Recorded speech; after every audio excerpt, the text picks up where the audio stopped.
What's up, everybody? Welcome back to the Sandcast, presented by our good buddies over at Wilson.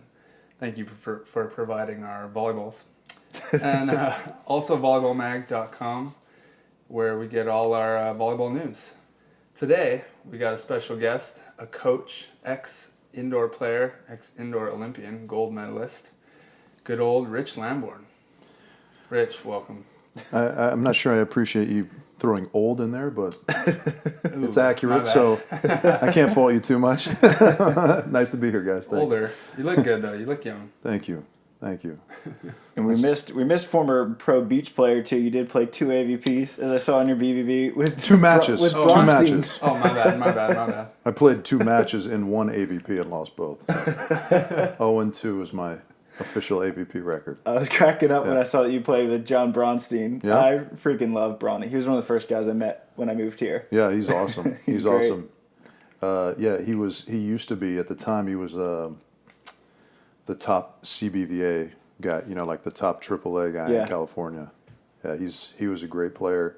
Especially, he's like a 6'1" guy, Yeah, but just could just like cut shots for cut you days. up. Yeah. You had to essentially be standing on the 4-foot line cross court to get that thing. And it was big court back then, and so we essentially survived on serving. And this was the Seal Beach, I think the 2000 Seal Beach Open. And we played Mike Whitmarsh and Canyon Seaman in the first match. Dream draw. Yeah, we got 9 points. It was 15-9, just one set to 15.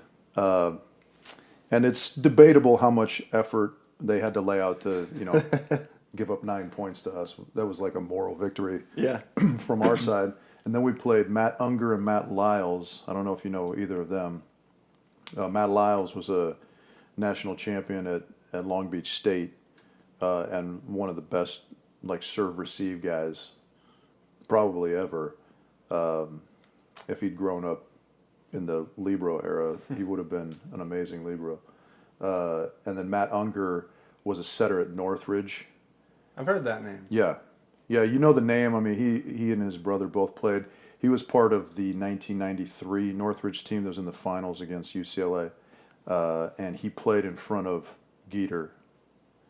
Oh, And nice. yeah, one of my favorite all-time Geeter quotes is, we're playing for Fletch in the 6-man, and Geeter's doing his pregame pump-up speech, and he always kind of singles a guy out, right? And he says to Unger, his great friend since their college days, he goes, "I gave up 24 years of my prime to you.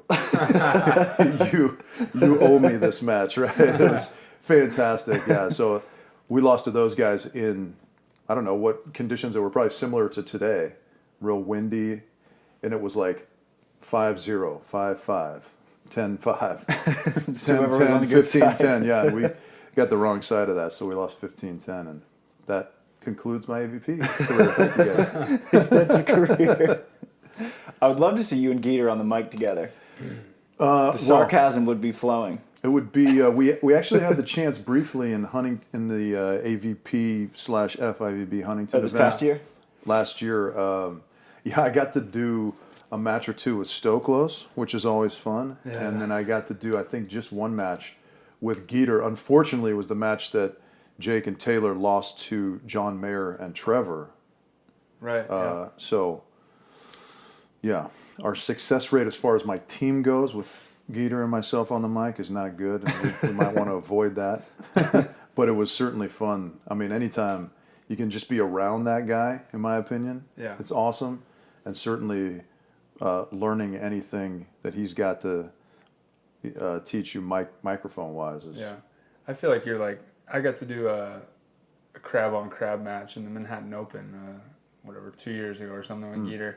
I felt like I was just learning as I went. Right. He's like, we're doing the normal, things that I was used to on the mic, and then he just kind of turns his chair and starts looking at me. Yeah. He's not even looking at the match, and we just start having a face-to-face conversation. I was like, oh, is this what we're supposed to... Oh, hey. Right, right. But then he brings it back to the match and tells you about a story 15 years ago about that guy and his dad, and just pulls it off the top of his head, even though he's fully his real job is basketball now. Yeah. It's amazing. Well, it's fascinating to me because if you watch him on the Lakers show that he does with James Worthy and Robert Horry, for crying out loud, I mean, Big shot, Bob. Yeah, his knowledge of that sport and its history is unbelievable. But I mean, he has that same knowledge of history and everything in volleyball as well. Yeah. I mean, just the capacity of his brain, at least for statistical stuff, is unbelievable.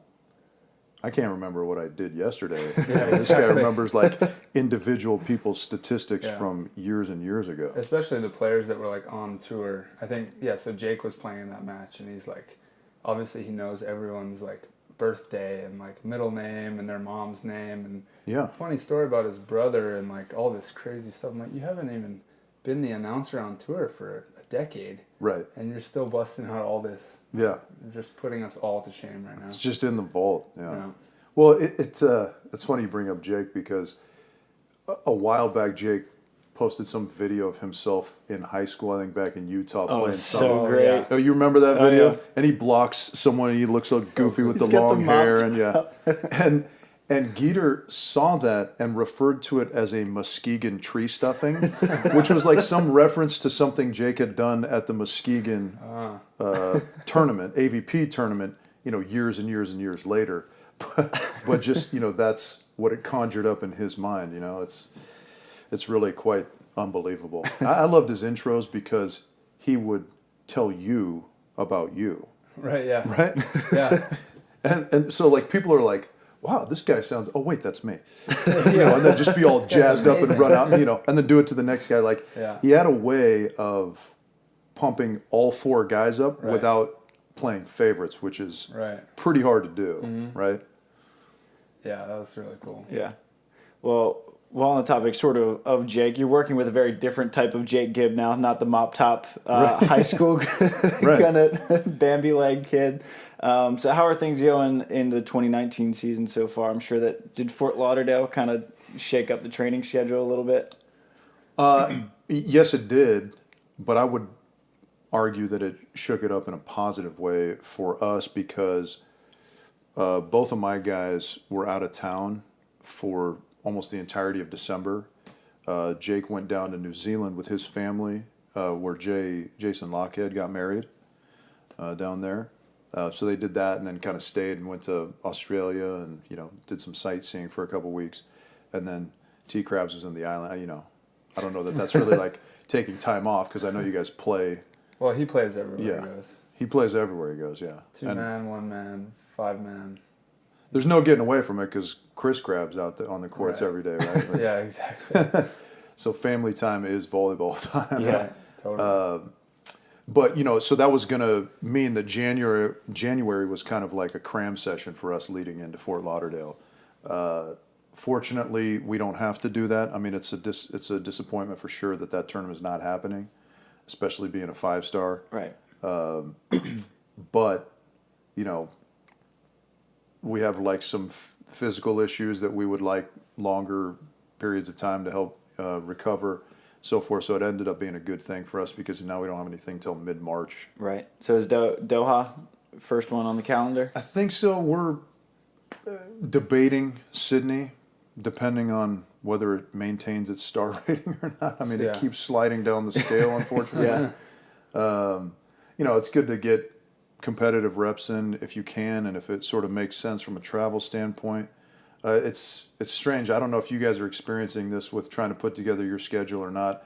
Like, we had it all mapped out, and then Florida got removed, and somehow that seemed to like throw our whole year off kilter, even though it was kind of a one-off Right. 6 weeks before the next one. Well, there was another Florida, right? So there was a 3-star we had the choice of playing in Florida. Right, And then yeah. there was Texas. There was a Texas and then a Los Angeles. Yeah, Those well, all you- got taken out. those were later, I think. Those but- were later. Yeah, dude, the schedule, it's like, can FIVB just give us a little bit of a break and maybe make the travel schedule like go around the globe Yeah. rather than like halfway around one way, back around, down to the southern hemisphere, back to the north. Yeah, it is. I mean, it is kind of an issue in the sport of beach volleyball, right, that you have individual promoters. So Right. if you're promoting your event, you have could very care little, less. if any, concern for Right. anyone else's event. You Right. just have to figure out what works for you and how you're going to generate the funds and whatever. So it's unfortunate. You understand it from their side. Mm-hmm. Obviously, I'm in agreement with you. It'd be nice if we could go one way and not go We Brazil, China, over Portugal, Japan. Whatever Yeah. those stops are. I think that's exactly the beginning of our year, right? right. Ugh. It's pretty intense. I think the tennis tour does. They go more in order. Like Yeah. if we could go knock out Europe in one go, that'd be pretty nice, right? And then we kind of go do the Asias and then Yeah. make our way around. They're the also, world, I but mean, they also have the luxury of playing in some indoor venues, so they can kind of work around a times. little and more money in the sport. a little more money in the sport. Yeah. Well, I mean, golf certainly does that in this country too, right? Mm-hmm. Early in the year, they do the Hawaii, and then they're Florida and kind of Texas and California and whatever. But Flying first class around the U.S. Doesn't seem Yeah. that hard. it's not even first class. It's like your own. All those guys Their are own like jet. net jets or Yeah.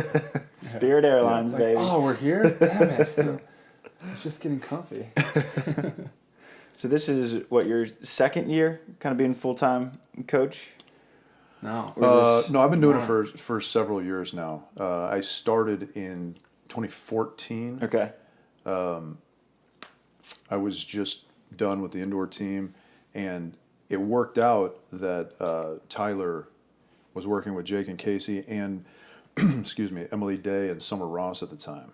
And so, for those who aren't familiar with the USA system, each team, if you're in the top 3 within the USA program, or top 4, I guess, can assign a coach that can travel with them. So since he had 2, there was an open spot there.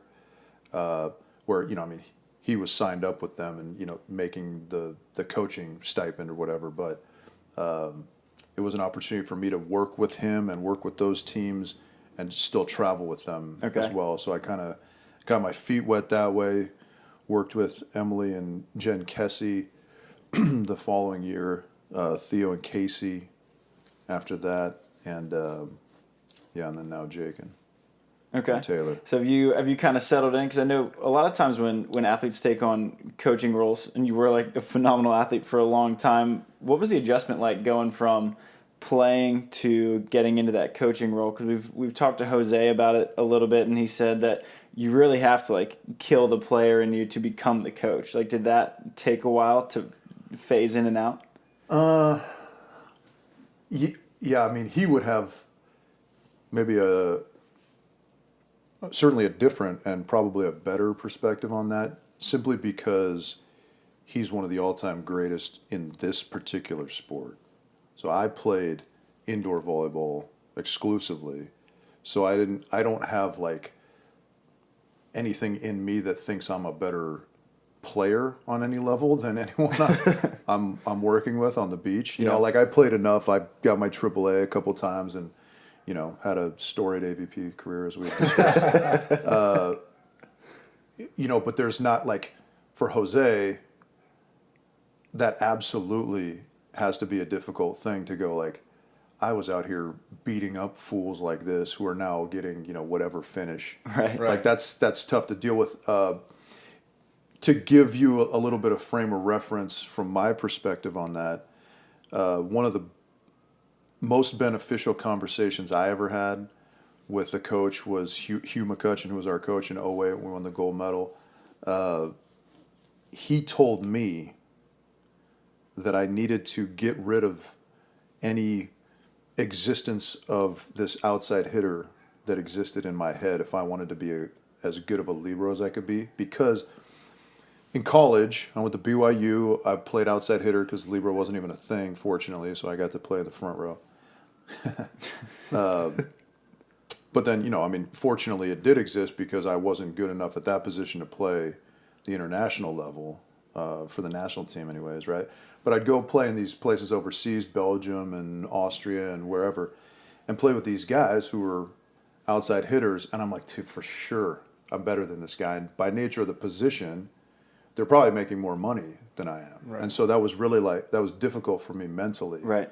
But he was like, look, if your goal is to make as much money as you can, you entertain that and try and get on somewhere as an outside hitter. But if your goal is to be as good a libero as you can be for the USA team, which is what my goal was, you need to forget about that, and you need to invest wholly in trying to be the best libero you can be over there in this gym, so on and so forth. And so that was such a great call by him, and something that was so pivotal to my development in that position. And so probably that is similar in a way to what Jose's talking about. Like, I have to forget about comparing myself, one of the all-time greatest players, to these guys that are playing now, and just figure out how to make Tri-Bourne the best Tri-Bourne he can be out there. Right. I'm sure you probably brought a fair amount of that defense, though, to Taylor. I mean, you look at Taylor's game, and he's... I think full credit for Taylor. Absolutely. No, I mean, I think, I don't know, what's been interesting to me, and to kind of circle back to your original question about adjustments coming out to coaching from playing, I mean, it's been a huge and ongoing learning process for me, because I don't have personal professional frame of reference to the game, where, you know, like Jose has however many years, 20 years of repetitions and tournaments and all this stuff that he went through in this particular discipline of the sport. And I don't. I have, I think, some technical expertise that has a high degree of transfer that I can bring. But the rest of it, strategy and how do we accomplish, you know, getting that team out of system, or how do we accomplish putting them in positions we want them to be in that we feel are advantageous for us. You know, it's vastly different outside than it is inside. So all that stuff is stuff I had to learn, stuff I'm absolutely still learning, stuff that's constantly evolving. Even if we know it all today, tomorrow it could be different, right? And so that's been the challenging and, in a lot of ways, fun part for me. And then just trying to apply whatever my knowledge may or may not be to that. Right. What was kind of the mindset coming in when you, like, you obviously, like you just said, you didn't have the beach experience, but now you're going in and you're coaching Jake Gibb, who's like, alone, one of the best volleyball minds in the sport. Like, Right. And he's a blocker, you know, like stuff that it's almost opposite, but obviously for however many years now, he's wanted you as his coach. What was kind of the approach there? Well, yeah, I mean, certainly I don't approach coaching as like, hey, Here's what you do. I'm the boss. Yeah, here's what you need to do. Right. We have, I think, a pretty good vibe within our team that it's collaborative. You know what I mean? It's not like me saying stuff. It's like us talking about things and kind of collectively deciding, how do we want to go into this match? How do we want to play against this player? And certainly by nature of the fact that both of my players have a much greater wealth of experience than I do in playing the sport, I defer to them. You know, I can watch video, I can watch a match and, you know, see things or think I see things and go, hey, guys, this is what it looks like to me. What do you think? And, you know, I mean, Taylor's out on the court trying to play defense against a guy. Jake's out on the court trying to block. If you've watched volleyball, you know it's a lot easier to sit in a chair over here and go, oh, line or whatever, right? Just pass it tighter. Yeah, or whatever, right? Because you can see this guy doing this and you don't have to physically react. There's a much greater degree of difficulty, obviously, if I have to try and interpret both visually and mentally and then physically respond to that. So I always defer to those guys, but I try and bring whatever I have to them, and then they kind of like fill in the gaps with, you know, in Jake's case, 20 years of experience at the highest levels. And I mean, and in Taylor's relatively short career, I mean, how much amazing stuff has he already done? So I'm never going, no, let's do this. I'm kind of saying, hey, here's what I think. What do you think? And then let's decide so we're all on the same page. Simply, I think that's important because if that works, great. We can kind of make a notation of that and then know next time like that worked for us. And if it didn't, we know that didn't work, so we can kind of adjust from there. But if you're thinking this and I'm thinking this and he's thinking the other thing, and then something doesn't work, how do we know where to start fixing stuff, right? I'm really curious. What is a timeout like with you in the box with Jake and Taylor? Because they're such different personalities. Yeah. So, like, what is it? Like, how does the narrative go in there? Like, is it mostly you and Jake talking and Taylor just kind of nodding along, just knowing that he's going to get a dig anyway? Well, yeah. I mean, it depends on, if you're talking about a timeout that we've had to call because we're down. Right. Oftentimes, I mean, pretty much all I'm going to say, unless there's something specific that stands out that we can go like, hey, it looks like they're doing this to us. Let's be wary of that. I like the notion of kind of narrowing our focus if we get in some sort of rut, whether it's side out or otherwise. Because you hear a lot of teams go, okay, hey, let's just side out here. But we can narrow it further than that, right? Yeah. We can go like, hey, let's pass this ball, then let's set this ball, then let's spike this ball. Let's not get too far ahead of ourselves. Let's not go, hey, we side out here and then the score is this and then we're only 2 points down or whatever, right? Like you're kind of putting the cart before the horse, so to speak. And so I like to try and bring us in like that just a little bit. Yeah, and then, again, it's kind of up to them. Jake oftentimes has an insight or, they're very good too at taking blame sounds like a terrible way to say it, but taking responsibility is maybe a better way to say it. Hey, I'm not doing this.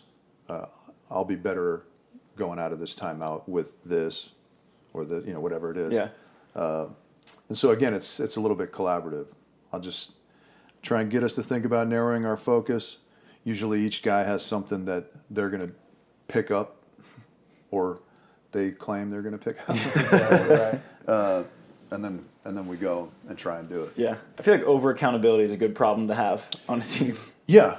It's, we all have seen plenty of examples of guys, especially in beach for some reason. It seems like, I make a mistake and then I glance menacingly at my partner, right? Like that was his fault so somehow. much. It says so much. You might as well just say it out loud. Yeah, it's interesting though. I was not great at that during my playing career. I could have been a lot better at.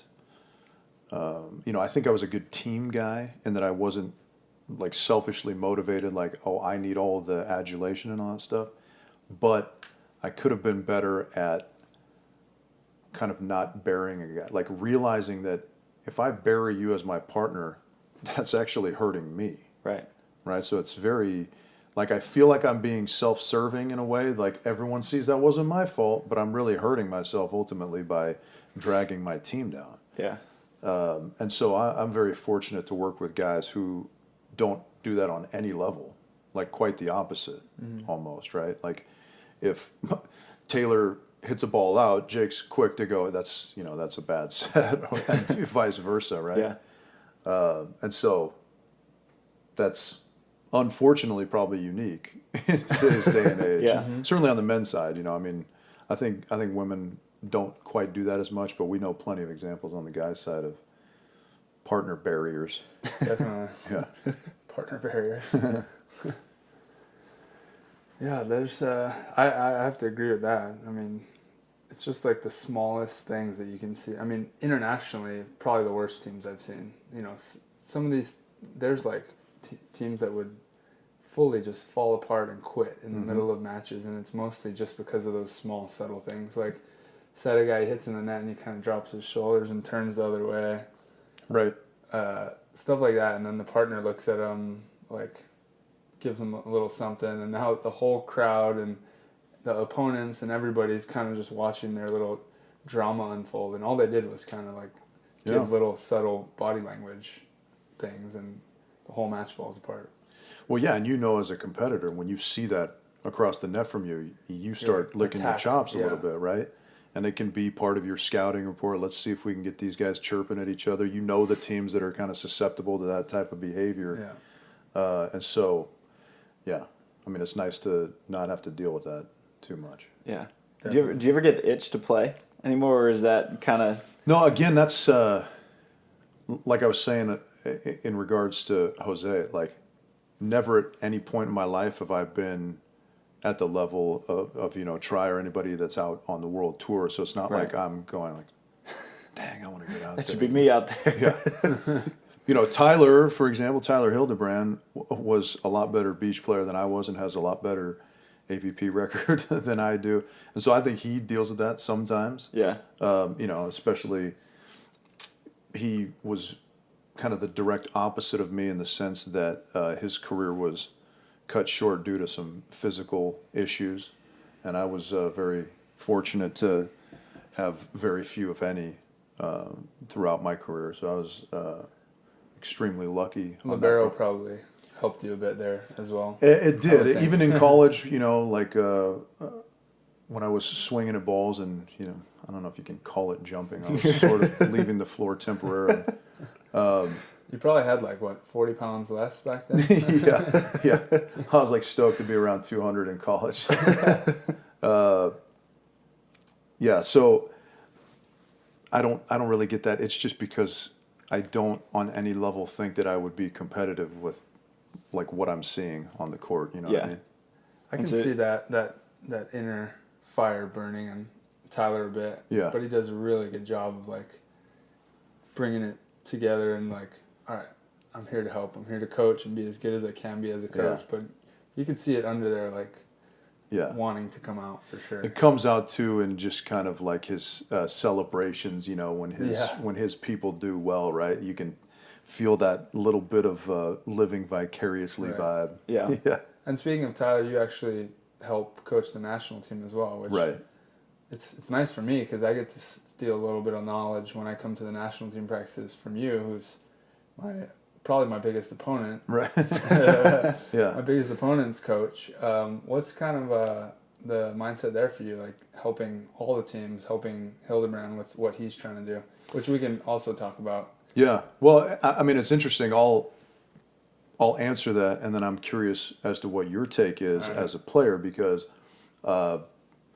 I view it as hugely beneficial for our whole program, which is obviously Tyler's goal as the head coach, and then for those hours certainly, it's my goal as well. We certainly believe that a high tide rises all boats and all that kind of stuff. And we feel like, we've identified some specific things that the world in general is doing at a high level. And so we're trying to add those things into, our top team's Right. repertoire a little bit. I get the viewpoint that hey, these are my competitors, indoors totally different. I can be competing against you as an outside hitter, but if you beat me out, I'm still on the squad and we're still fighting for the same goal and all that Right, stuff. right. But beach is different in that if you beat me out, I'm over here and I don't get to play in the tournament maybe, and you Right. do, and blah, blah, blah. So I get that aspect of it, that it's weird in a sense to help your competitors out Right. or whatever. But my retort to that, to people who offer that opinion, is if you perceive yourself as having an advantage over me, just today, you feel like you're 20% better than me as a volleyball player, whatever. If we go into the same training, why is it that we automatically assume as players that now I'm going to bridge that Absorb gap? that. Yeah. I'm going to make up that gap all of a sudden. Like, why don't you just get better at the same rate I do and you maintain that 20% advantage, right? Totally, yeah. That's the mentality I feel like we should have as competitors, but we like to get into this I don't want to show them all my cards, and we get into that sort of vibe, right? That's why I'm curious what your take is as a player. I mean, in the beginning of my career, I was more bought into that for sure. Bought into the side of I got to do everything I can to beat this guy. I don't want to show them anything. What if they see this drill or Right. or see certain skill of mine and how I work on it and be like, oh, that's how he does that. But over time, I just like don't buy it anymore. Yeah. I'm totally. First of all, I love the idea of us. I'd like to go to FIVBs and tournaments and feel like I'm part of Team USA. Right. And ideally, I'd like to go cheer for my other fellow Americans. Right. That'd be cool to me to be able to go out there and like, let's go USA. Go to matches when we're not playing, which I plan on trying to do a little bit more of, rather than like last quad, which was basically just like, F Jake and Casey. Right. Well, I get that. It's very tough when you're at the tournaments. I don't in any way expect that other teams, because it would seem disingenuous, right? If you're there cheering for a guy, like let's say hypothetically you're out of the tournament already and you're cheering for a guy to get on the podium, which is now going to extend the lead they have over, we're all trying to get to the Olympics. And you've been on the wrong side of being a very, very good and highly ranked team, but slightly behind two other teams from our country, and country quotas keep you out of the Olympics. So it's hard for you to cheer for those guys under those circumstances. But no one will. No one will. Right. And see, to me, that's not your responsibility, but we can train together. Totally. And it's not the entirety of our training. It's just supplemental, as Tyler says repeatedly, right? We're just trying to add skills to everyone's playbook. I'm concerned now about how good can I be. I don't give a crap about where the other teams fall in that. Right. And the way for me to be as good as I can be is by playing against. If I can go train against Jake and Taylor all the time, I guarantee I'm going to get better. Yep. They're probably going to get better too. Great. We go back on the world tour and we can be dominant again. The U.S. can be dominant again. That feels good. It does not feel good to see Brazil dominating the world tour and the U.S. like not even in the top 10 or something. Not that that's been the case, but pretty close. Right. So I'm more bought into that. So like, let's get better. Let's all just work on getting as good as we can be and forget worrying about where the other teams fall. If they're better than us, then great. But at the end of the day, I know that me training against them made me better. Right. To me, that's the right mentality. Yeah. Absolutely. And I want to think be it the helps. best I can be and go out and play the best I can play. Because what else can you really do? Right. You want to win because you were good, but also you hamstrung the other team somehow. Right. Exactly. Like it's weird. So that's a perfect. And if someone does take something out of my book, then now they're challenging me to one up it, right? Like gain the same amount as I got to gain the same amount as they gain. Right. They've gained 5% on me. I got to get that 5% back, and I think that's the only way to go about it. So I'm super bought into the whole system. I'm very grateful that like you think that way, because now I get to hear some of your input at practice. Patty Dodd, Tyler, a bunch of coaches are coming out and doing it. And yeah, I love it. I think Tyler's got a really tough job.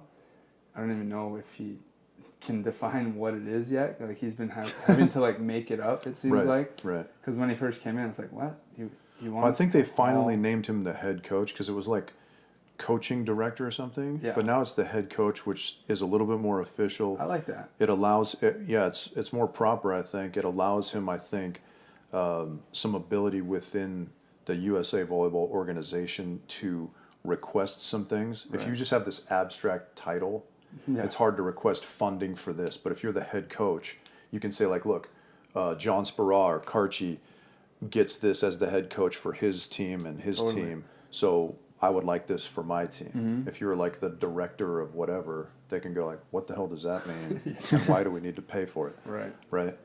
The other, just on the coaching subject, the thing I like about these USA practices is it helps us as coaches as well, because it's this collaborative effort. Because that whole, I'm going to hide my cards and I think I have the magic pill and all that stuff fully exists in the coaching realm, in the very, very small beach volleyball coaching realm. Like every guy and girl thinks they know the secret, and like you can't come to my practice and see what I mean, you've been to plenty of practices. Nobody's doing anything earth-shattering. Yeah. You know what I mean? Like this drill where you touch 5 balls with your elbow and all that stuff isn't changing the world of beach volleyball or affecting your team's success failure rate Right. drastically, right? Yeah. But how can we work together to become better coaches as a unit for the betterment of USA Volleyball as a whole? So I like that element of it too. Yeah, and I think, let's say someone does come out with some training or like a style of play that everybody kind of picks up on. It's like, whoa, that works. Yeah. We're gonna steal it. You just made the entire sport of beach volleyball better. If someone's able to even pull that off, right? Well, that's kind of what we're doing. We're trying to do, right? We're identifying like, oh, hey, look at what the Volley Vikings did this year, and here's what Andy Mole's doing at the net with these enormous moves outside his body. We need to train that more into our blocking schemes. And Christian running around like digging balls on the move. Right. We need to do that a little bit more as defenders if we want to be successful and be competitive with those guys who came out with something pretty new and torched everybody. Right. And I mean, that's how the sport always goes, right? Brazil comes out with something crazy. Jiba and Dante indoors are hammering Bics. Right. And so now everybody goes to the Bic, and now it's just a staple. Right. So how do we figure out how to combat that? And then, like you said, the entire level of the sport raises, and people are forced to make adjustments to that new level. And so it's this ongoing chess game. You Right. want to be the one, like at the end of your career, I think you're going to want to have been the one that pushed the sport, that was pushing that level and raising it and having everyone come up to it, and then Right. maybe someone else does it, and be a part of that part of the sport rather than just kind of closed off in your bubble and worrying about what everyone else is going to do and if they're going to steal something from you or whatever. Agreed. Yeah. So I'm on board. I think the U.S. national team's going in a great direction. I think it was very much a shit show in the beginning. Yeah. I felt kind of bad for Tyler, just like he's trying to do all this, figure out what his job is, impact the national team as much as he can, but there's so many things that just didn't make sense, and everyone's like, no, that doesn't make sense to us, so we're not going to do it. Well, he's Right. like, well, I have to do something here. Right. Well, I think we're very fortunate because I think he's, not only an incredible student of the game. Yeah. I mean, he's a big promoter of watching video, studying your own game, other people's game, et cetera, et cetera. So he's ridiculously passionate about the sport, teaching the sport, learning everything about the sport. And then I think he's pretty visionary too about what he wants to do with this program. And so we're lucky that in such a relatively young guy, we have all those attributes. Totally. Yeah. And then the other part of that, if we were to kind of distill it down to why does this program exist at all, we could probably realistically say it's because USA Volleyball at some point was going to implement this system where they're not just handing out money with no say-so over what happens to it. Right. Yeah. Right. Totally. Because, for a long time, for, guys like Jake, guys like Phil, the somewhat older players, USA Volleyball wasn't involved at all. So if they played in FIVB, it was completely on their own. They had complete autonomy, but they had no support. And then so USA Volleyball got involved, gave some financial support, but these guys didn't want to relinquish autonomy. But now you have this weird system where somebody's writing a check and you're asking them to have zero input over what you do with that money. And Right. nowhere in life does that exist, really, right? USA Volleyball, I think, has done a nice job of respecting that they were sort of late to the game and allowing that autonomy to still exist. And we've kind of slowly moved into this hybrid zone. Right. And we're maybe even more slowly moving into a more structured zone where we have this national team system that more closely mirrors like an indoor type of a thing. Yeah. Yeah. What I'm wondering, do you think that we'll ever get to a point where USA, where if they don't select partnerships, would at least nudge players into, because like you said, they're paying money in indoor. It's not like you can just get a band together and we're like, all right, we're going to the U.S. national team now. Yeah, I don't know that that they're ever going to force partnerships because I'm not so sure that makes sense. Other Right. national teams do. They have done that in few. the past. A lot of countries you don't have a ton of options, right? Yeah, it's true. Andrews and Christian have Yeah. Andrews and Christian. No, they got, yeah. They got a couple other good Yeah. guys, but that's certainly their best pairing. Yeah. But what I think the program will allow is, and we're already seeing it a little bit, is like Chase Budinger is the perfect example. Guy comes in, phenomenal athlete, phenomenal volleyball player, but it's year one, so he has no points. How do we get him into situations where he can start being competitive, start getting not only those reps, but those points Yeah. right away? And so you have to sort of, maybe take somebody who's been grinding to very little success for a couple years on the world tour, but's ahead of Chase in points. Right. You have to say, hey, look, I'm sorry. This guy is better than you. And we're putting time and resources and so forth Right. into him and not you. Yeah, and I mean, Kleinman's probably even a better example. Yeah. So she came Fine. from the I thought indoors. mine was a good example. You're No, right. I mean that's a terrible example. No, but because she came right into the, like, we're used to, like, before it was like points. It's all about points. Where are you on the Right. rankings? And then obviously Sean's been trying to change the system for a while now. Kleinman came in and she's in USA right away, which Right. you have to be on the points, right? We're Right. like, whoa. All right, It I helped guess she that they doesn't went and need won to. their first tournament. that they Right, played. but then that's my point. Like, they started giving her a little bit, a baseline of, there's someone that came from the international. They've proven that They're to a good certain athlete. extent that they're a great athlete and have a chance to be really good at this. Right. So why would we make it hard on them? Obviously, they got to earn it, but they gave her access to the gym, some trainer time, blah, blah, blah. Partners with April, wins her first event, and like, USA is like, see, this Yeah. is why we did it. Sorry, that person that was number 12 ranked and got bumped down, Right. but not sorry because this is our whole goal is to find the best Right. athletes in the U.S. and you know. Yeah, and that's what I athletes. mean by it more closely mirrors the indoor system, because the way it works with the indoor national team is cutthroat. I can be there for 10 years and Tri comes in tomorrow and lights me up in practice and shows that he's better, and tomorrow he's starting. Yeah. And it's just like, hey, thanks, but this guy's better. And boom, there's World League and Tri, you're starting.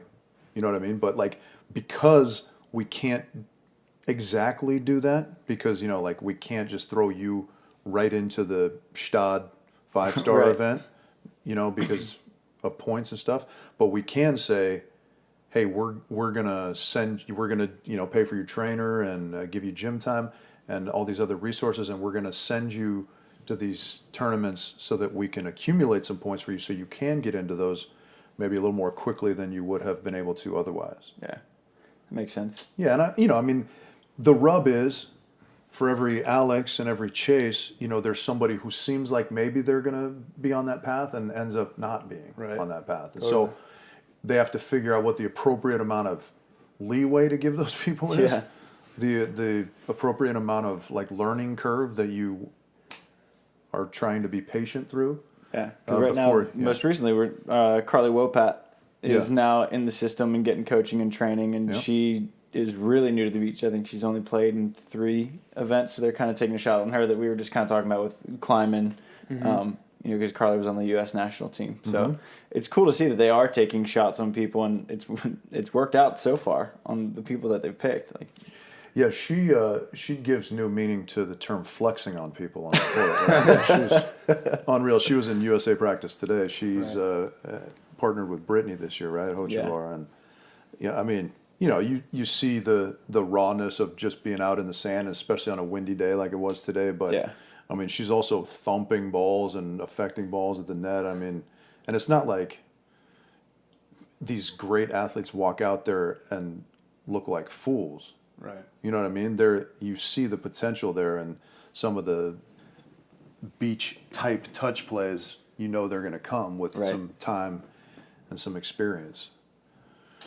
She'll be real good, I think. yeah. And now you mentioned the a high tide lifts all boats type deal. So when you came on to the indoor national team, you sort of saw it at its peak, like with 2008. I think that was the first World League title we won indoors, right? Yes. And then we won gold medal, and then you're back in London in 2012. Where do you see us in terms of beach right now, where the U.S. stands relative to the world?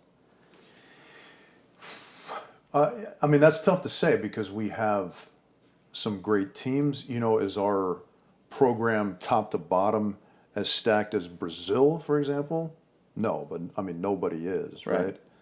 Right. I don't even, like the day in and day out stress that must exist trying to represent Brazil Yeah. in an Olympic Games is insane. I mean, like the girls that won the Hague are these 20-year-old girls that like were nowhere last year, and then were they in the final of Vegas? They finished pretty was that strong. That same team? They were in the final in China. They were in the final in. So they're in kind of new. Vegas. They were in. So Rebecca she won like the P1440 Top Guns thing. So Yeah, yeah. they only played like 4 main draws. all Yeah, of they were last in year, Vegas, but- right? I know she won that. That was like the. Oh yeah, Top Gun was like the King of the Beach What thing. are their Right. names? Rebecca Cavalcanti and Anna Patricia Silva. That Yeah. team was also in the finals in China when me and Trevor won. Yeah. And they won. Like they I just think they been won that in one. every final, and I didn't even know their names before. Yep. Right. And the year before that in The Hague, Maria Antonelli and Carol came Yep. out of the qualifier, and they were in the finals against April and Alex. Yep. So Brazil is just like churning out one new team after Well, yeah, another. and then you still have Barbara and Fernanda. You still have Agatha and and Duda, Duda. who won the World Tour Finals last year. Dude, I mean, it's like 19. yeah, It's crazy. it's unreal. And so I mean, in that country, you go from being in the finals of a 4-star to like maybe you're starting off your season in like country quotas because this team has more recently overtaken you. You know, it's insanity. But we certainly have. You know, I mean, Phil and Nick are still playing. My guys had a pretty good season last Yeah. year. You guys had a great season last year. I mean, Thanks. so All two. all 2 of them. Well, I mean, you kind of kept it rolling, right? So yeah. if you only played 2 and you win 2, No, yeah, then I know. it's a It's good not season. bad. No, I'm season. claiming it. Yeah, so we have some solid teams. It's hard to say that we're as stacked as a program Right. as Brazil, but Yeah. I think we're moving in the right direction. I think it's yet to be seen. I mean, I can't claim that I'm clearly going to go out there and dominate the world as much as I want to. If it was Phil talking or something, then he could, you know. More Everyone correctly, thinks that he can do what he's always done. yeah, But I think the U.S. does have the potential to have those teams. We have to go prove it. right. Guys like me and Trevor, Taylor's got to go prove it. Jake's got to prove it with Taylor. But we have the potential right now. I think maybe even more so than the last few years, in my opinion. Yeah, I agree. And teams, I mean, there's been so many partner change-ups, so it's Yeah. hard to know which team or two below the top 3 are going to do well. 3 or 4. But I think things are trending up for the U.S. and that whole national team vibe that Hildebrand's bringing in is a big part of it. I know that we're running short on time for us. We don't Yeah. want to keep you over time. But you mentioned your guys, Jake and Taylor, so I kind of want to circle back to them real quick before we have to go. I think that they might have been, I mean, they started out well and had a great season, but I also think they might have been the most improved team that the U.S. has. Like, what did you see for them in terms of growth that ended up, I mean, they were contending in every big tournament. Well, late in the season, that was true. We had an interesting season in that we started off pretty decent. I mean, depending on which half of the glass you look at. We went to Florida, won our pool. We beat I think Evandro and Andre, who were the reigning world champs, to win our pool there. But then we lost our first playoff match. The following tournament, we did the same thing. In Qatar, we beat Phil and Nick actually in our pool to win that, and then we lost and got 9th. So, like, those were good results, and then we're beating good teams to win our pool, but then we're not rolling into the playoffs and finishing higher. And then we had a couple slip-ups where we got some 17ths, and that actually sent us into a qualifier in Vienna. And that's where we ended up finishing 5th there, and then 4th in Stade, and we had a kind of a string of some good results. I think it's time on the court together, the comfort that comes with that and sort of just the chemistry that comes with that. Like I said, the guys have a really good vibe amongst themselves. One of the things that we did that I think benefited us a lot was try to encourage Taylor to be a little bit more vocal in pregame stuff. Let us know what you're thinking, because actually, Huntington Beach. He talks. Yeah, if you corner him just right, if you have two guys over 40 and you can corner them. No, we lost to John Mayer and Trevor Crabb in Huntington Beach, and that was 25th actually, that finish. And we had gone into that match with a game plan that he went along with, because we said it, Right. and he didn't agree with it on any level. And so we sort of found that out later, and we said, hey, let's make sure that we don't let that happen again, because if you have strong feelings about something, we want to at least hear them so we can Right. sort of discuss it. If we agree that we're going to go another direction, then we can all be on the same page. At least we don't want you out there, thinking in the back of your head, oh, that ball went down, and that's kind of where I thought I should have been, but we decided Right. I was going to be over here, or whatever it is, And so I think that was a beneficial thing for our team to have him a little bit in a more proactive type of a role, because Jake, with his wealth of experience, is actually something I love about him. Is he's a guy, he wants to identify people that he trusts and wants to work with, and then he wants them to just point him in the right direction. And he's very, very good at taking direction, following direction. He wants to kind of take his mind out of it, Right. and go do what he does and just be pointed in the right direction. He does that in the weight room. Got a guy, Tim Pillow. We just got Christian Hartford. That's awesome. He was down at the beach today. And so he identifies the people that he wants to work with, that he trusts, and then lets them do their thing, which, not everyone has that ability. Not everyone has that approach. And so Taylor is obviously somebody he has a tremendous amount of respect for and trust in. And so Taylor kind of contributing his viewpoints to things really helps us out a lot, because he can direct the big fella from not only scouting report meetings, but on the court as well. Yeah. And then last question for you. This is a question we ask every guest. If Okay. you had to give any piece of advice to an up-and-coming beach volleyball player, what would that piece of advice be? Any piece of advice? Oh, that's a good question. Man, there's so many little ones, but I work with these girls every now and then down in Huntington. They're 13 and one of them's 6'1". It's astounding. They're like studs, all right. The other one's left-handed and is just like chopping people up. But one of the things I focus on with them more recently is serving.